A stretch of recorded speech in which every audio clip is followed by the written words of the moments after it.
So, left-hand side one now.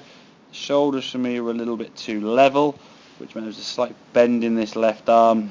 Golf ball position was good, left heel, everything else is okay with that. Just a bit too much on top of the golf ball, okay? Shaft's a bit too vertical, rather than having a sort of slight lean back that we'd look for. And again, trying to point your spine angle kind of to the golf ball as you've got there. Yeah. Okay, so you can see your shoulders now on a slightly more tilted position. And if you think about it, your right hand being below your left hand on the club, which it is, okay, your shoulders are trying to kind of follow that same position. If the shoulders are level, okay, as they were before, or certainly more level, that's going to mean this arm has to bend, and your shoulders now have to start aiming left to get this shoulder further away, kind of thing. Because the hand's got to go, so you're always going to get sort of a left position with your shoulder. That's why before you had your sort of feet aiming this way and your shoulders aiming that way, and there was a bit of a disconnect there with the swing. So every now and then you might hit sort of two wrongs making a right, and the first couple were like wow, and then after they then the right started coming back in there because the right mechanism in the swing, sort of the one that's hit the ball to the right, this left arm and left elbow would tend to be more powerful than the actual setup change.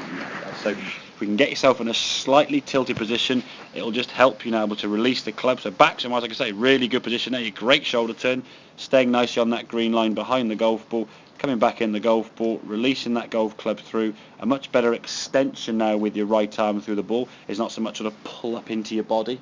Now your arm sort of here, there's that room now to swing the arms to target. When the arm was bent and you were sort of level left shoulders or more on your left side, the swing was sort of more like get out my own way kind of thing, rather than actually, okay, there's my target. Let's now give it a swish up onto that left side. And overall, for me, there's a lot of good positions in that golf swing. So setup-wise, much better now with that driver.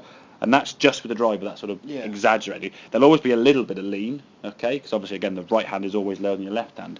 But as the ball gets a little bit further back in the stance, okay, the lean isn't going to be quite so exaggerated. So just with the ball on a T-peg, or maybe on uphill lies, that's something you're obviously going to get yourself sort of on a sloping lie this way, you'll be leaning with the slope. But for the majority of shots, only the driver is going to be the one with this exaggerated lean, ball further forward. It just allows your arms just to hang down, relax on the shoulders. Okay, there's no sort of pulling into your body, and that was the problem before. To get a good contact, your left arm had to keep flexed or bend even more so to keep the club face from sort of catching the heel of the golf ball, heel of the golf club. And when you did that, you got a good strike, but it would generally sort of drift off to the right.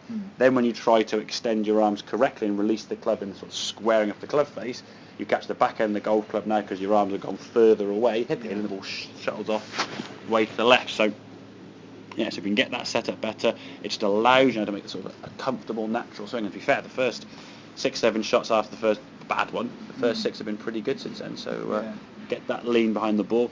Hopefully now it should feel a bit more space through the hitting area, a bit more movement to swing the golf club through there rather than sort of trying to get out your own way. And and I think it's to be expected. Exactly, exactly. Trying to sort of And I think it's to be expected because you've had a few shots obviously drifting off to the right majority. A few shots will start going left now because you're able to square the club face up more effectively. You've done whatever you can in your golfing life the last whatever time to try and stop a ball going over there. Now it's not going over there so much. That stopping the right movement will just hit the ball left. Because the way to stop a ball going right is to try the ball to the left, and that's what you might get a couple of pulley shots to start with. But overall, the shots you were there the last, and even the last one you went, wasn't very good. It was a good bad one. It was a good 150 in the middle of the fairway. We'd take that all day, wouldn't we? So. Okay, make sense? Yeah. Cool. Have a couple more then, and we'll see how they finish off with.